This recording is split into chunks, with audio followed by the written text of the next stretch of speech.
Kuchaman city में राष्ट्रीय राजपूत करणी सेना के राष्ट्रीय अध्यक्ष सुखदेव सिंह गोगामेदी के हत्या के बाद संपूर्ण कुचामन बंद रहा, जिसमें सर्व समाज एकत्रित होकर कुचामन के पुराने बस स्टैंड स्थित लॉयन सर्किल पर जमा होकर धरना प्रदर्शन किया, जिसमें बताया गया कि जब तक सुखदेव सिंह गोगामेदी के हत्यारे को फांसी की सजा नहीं दी जाती तब तक ये प्रदर्शन जारी रहेगा।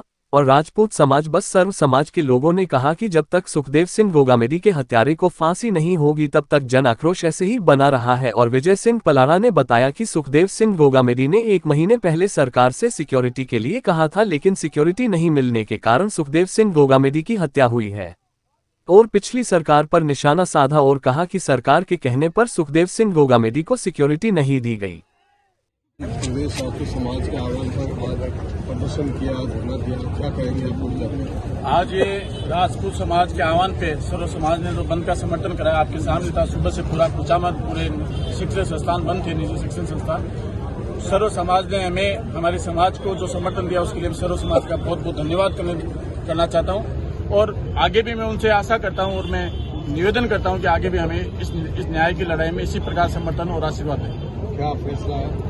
फैसला अभी हमारे जो जयपुर के संगठन हैं, जो प्रदेश स्तरीय राष्ट्रीय स्तरीय संगठन है, उन्होंने राजभवन कूच का आह्वान किया है। राजभवन कूच का आह्वान के बाद में वो राजभवन के सामने धरने पे बैठेंगे। जब तक सुखदेव दादा के हत्यारों को सजा नहीं मिलेगी, जब तक लॉरेंस बिश्नोई गैंग का इनकाउंटर या उनको फांसी की सजा नहीं होगी, जब तक राज्य सरकार में बनने वाली नई सरकार को शपथ ग्रहण समारोह गुलाबी नगरी में नहीं होने देगा सर्व समाज। और हमारी ये मांग है कि तुरंत प्रभाव से हाईकोर्ट की जो जजों की कमेटी बनाई जाए और इसमें कौन प्रशासन के शामिल है, प्रशासन और पुलिस के अधिकारी, नेता, जो भी किसी भी पार्टी का नेता हो या कोई मंत्री हो, उनको भी समान धाराओं में उनके खिलाफ मुकदमा दर्ज हो।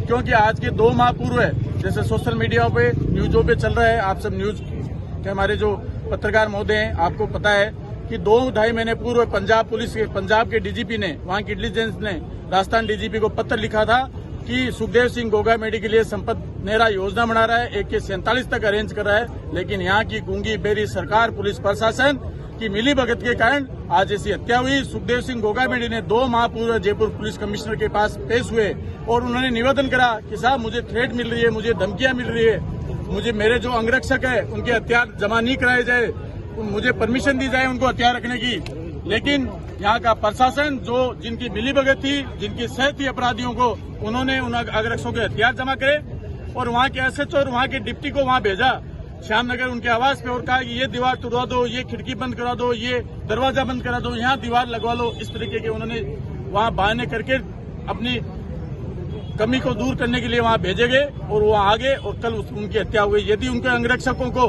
हथियार रखने की परमिशन मिलती तो ऐसी जघन्य अपराध कल नहीं होता। सुखदेव दादा जैसा सर्व समाज की आवाज उठाने वाला आदमी की हत्या नहीं होती। ये पुलिस के कारण और प्रशासन के कारण ये हत्या हुई है। पुलिस कमिश्नर को तुरंत बर्खास्त करे, डीजीपी को तुरंत निलंबित करे, एसएचओ को बर्खास्त करे, वहाँ के डिप्टी को बर्खास्त करे जिन्होंने ऐसी रिपोर्ट दी। यही हमारी मांग है और एनआईए से इसकी पूरी जांच हो, जो भी दोषी हो उनके खिलाफ उन्हीं धाराओं में 302 में मुकदमा दर्ज हो और सुखदेव दादा की फैमिली को आजीवन सुरक्षा मिले, आजीवन सुरक्षा बिना किसी उनको हर्जाना या पैसा दिए बगैर सुरक्षा मिले। ये हमारी मांग है कि उनके परिवार को, जैसे वीरेंद्र जी न्यागली के भाई वीरेंद्र जी न्यागली का मर्डर हुआ, मनोज न्यागली पूर्व विधायक थे, वो पिछले 5 सालों से सरकार से रिक्वेस्ट कर रहे थे कि मुझे मेरी हत्या हो सकती है, मुझे धमकियां मिलती है, मेरा क्षेत्र ऐसा है, मुझे सुरक्षा दी जाए, लेकिन उनको भी सुरक्षा नहीं दी। कल डीजीपी ने डरते हुए उनको हाथों हाथ संचलित हथियारों सहित पुलिस वालों की सुरक्षा प्रदान करी। क्या ये पे मनोज न्यागली का मर्डर का इंतजार कर रहे थे? जैसे सुखदेव सिंह का मर्डर हुआ वैसे मनोज न्यागली के मर्डर का इंतजार कर रहे थे। हमारी मांग है कि police commissioner Biju Jat, DGP निलंबित हो और एसएचओ और डिप्टी बर्खास्त हो। ये हमारी मांग है।